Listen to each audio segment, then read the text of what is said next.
Next. So, ma'am, what is the purpose of your trip? Is this trip for business or for pleasure? Who financed your trip? Do you have a return ticket? That was my welcome to United Kingdom. I was forced to leave my country. Back in Colombia, where I come from, there was a war. A war between the government, the guerrillas, and the narcos, the ones that you watch in Netflix. Yeah, those ones. There were people dying, there were bombs. My family was threatened by kidnap. I remember arriving at Heathrow Airport on a very cold winter of 1998. I was only 18 years old. Just imagine, 18-year-old girl with no family, no friends, nobody.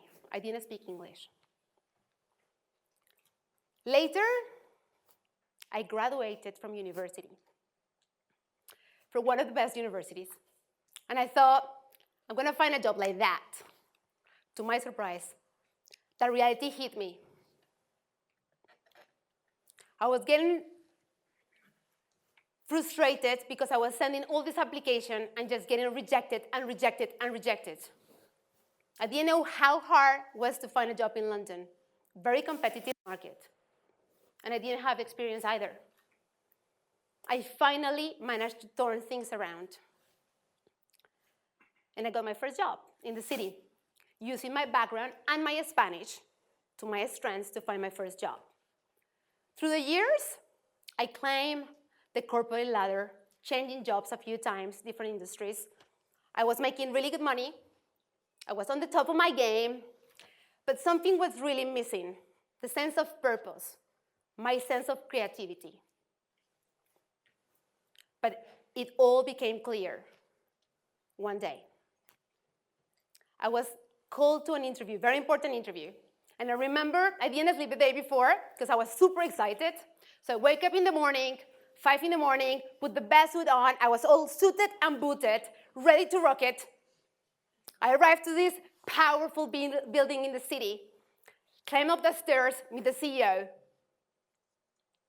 And he asked the questions that changed my life forever. He asked me, Betty, why should I hire you? I looked at him and I thought, you know what? I don't want to be hired anymore. I have proved myself so many years that I'm ready to become an entrepreneur. I left that building, ran out to my house, opened my computer, and as you do, I asked Google, how can I start my own company in the UK? Help! I didn't know how hard it was going to be. My complete life had to be compromised. I had to leave my flat near the city to move to the suburbs of London.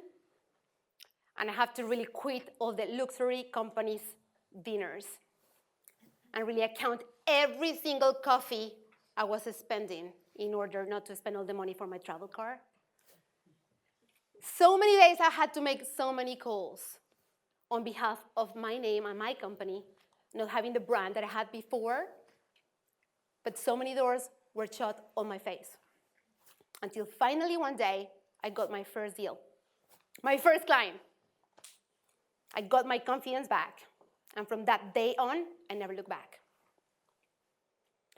Being an entrepreneur, people say to you all the time, it's so cool, you're an entrepreneur.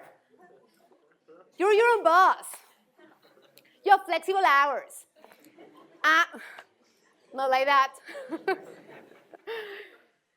The flexible hours you work extra all the time, 13 to 15 hours a day, 7 days a week. And yes, you don't have bosses, but you have the clients that you have to deliver. And if you have investors, you also have to report to them. It's a very lonely journey. I had to push myself out of my couch to go and meet people in the same shoes, and other entrepreneurs like me, migrants that come from different countries, that were there like in the same situations, with the same fears, with the same goals. So many of them advised me, where should I do my website, or where should I print my business cards? A huge community of migrant entrepreneurs here in the UK. Did you know that 1 out of 7 companies are run by migrants in the UK? Migrants are 3 times more likely to be entrepreneurs, and the same way around. British-borns are much likely to start their own business when they move abroad. And it's not because we have all this magic powder to start businesses. It's because when you move to another country and you become a migrant, you take risks. You can see the gaps and you can find opportunities. From being little entrepreneurs with your little companies and startups to the big ones. We have here entrepreneurs such as the guy who founded EasyJet from Cyprus 20 years ago. He completely revolutionized the way we travel in Europe. Now we have all these fees that are very small, and we can just across countries easily. But in recent years, the guys from Estonia that founded TransferWise, they disrupt completely the FinTech market, making us all to transfer money with very small fees. So we not only add to the economy, but we also create jobs. Migrants create 14% out of British jobs. Throughout my journey as an entrepreneur, I learned many, many lessons. There is 5 key points I want to give to you for the ones who want to be entrepreneurs or inspired to be entrepreneurs. Is anybody here that wants to be an entrepreneur? Cool. Well, I hope you guys found these lessons valuable. Number 1, adaptability. And what I mean by adaptability is that you not only have to learn the language where you're moving, going to eat fish and chips in the corner shop? No. Stop comparing your country. We all live in this kind of past. Like my country was amazing, but here, stop that. Just embrace the new culture where you actually start your own business. Go and visit the competitors. See how can you add value with your new business. Go and network with people. But most important, learn about the business culture. How people greet. How people close deals.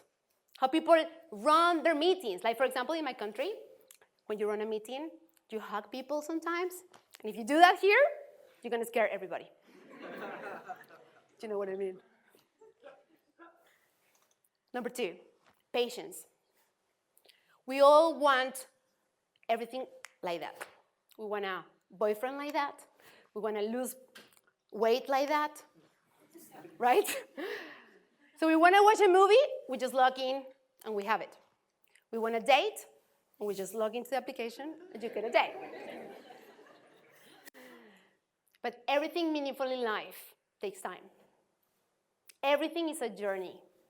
When I started my career, I didn't know how many things I learned throughout the little jobs, the skills that I learned that helped me to be an entrepreneur and deal with my big battles. I had terrible bosses micromanage me in the past. They taught me how to be a better leader.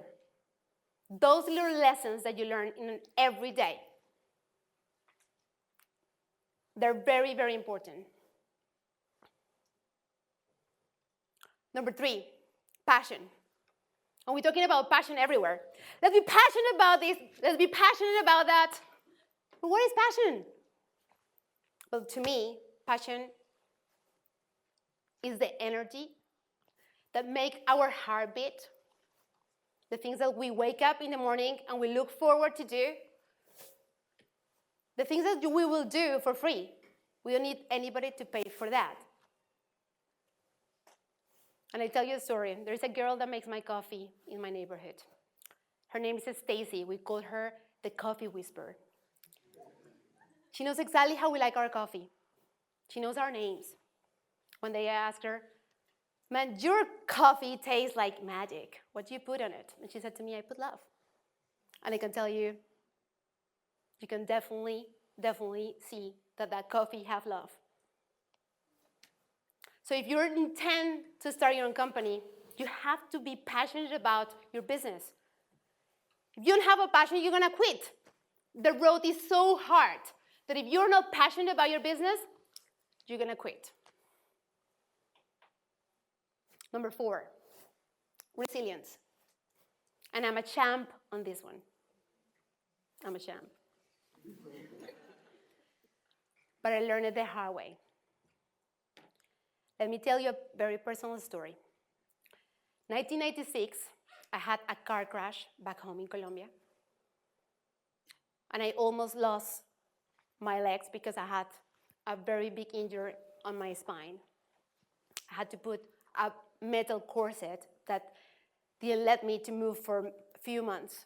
I couldn't take my shower, go to the toilet. That accident endured my mind so much, and I realized what was important. My family, my friends, my health, my legs. It's very easy to be positive when everything goes right, but when you're in those dark moments, in the hardships, in the moments of pain, is when you really need to keep your calmness and your strength. It's when you really need to see where the lessons are, reflect on them, stand up back again into your feet, fight the fight. Don't think that because you have the stones on the road, the race is over. Build the stamina to finish the race. Number 5, authenticity. We all live in a world full of filters, and we're becoming really good at it. We use a mask. We like people to like us. It's just so easy to not be original anymore, to not be authentic anymore. If we ask our friends, what should I wear to like me more? I'm sure they will tell you, just be yourself. And I'll tell you guys, this generation, be yourself. Don't be afraid to be yourself. When you start your businesses as well, align your belief. People that is going to be compatible with those beliefs are going to be your clients, the people that is going to stick around. You're not going to be perfect for everybody. You're going to lose people because you're too tall, too small, too crazy. That's it, because of reasons. Make sure that you keep your authenticity. Don't be afraid to have your own voice. Don't be afraid to be real and to be authentic. I could never imagine, a long time ago when I started my company, the impact that we have as just people, as just one person. How can we change the world? How can we change people's life? But throughout recruitment, what I do every day, I learned that I not only change businesses, helping them recruit the best talent for them to grow, but I also help people and individuals to get better jobs to improve their lives. So my question to you guys is, whether you are entrepreneurs or you're not, what is the impact you want to make? Gracias.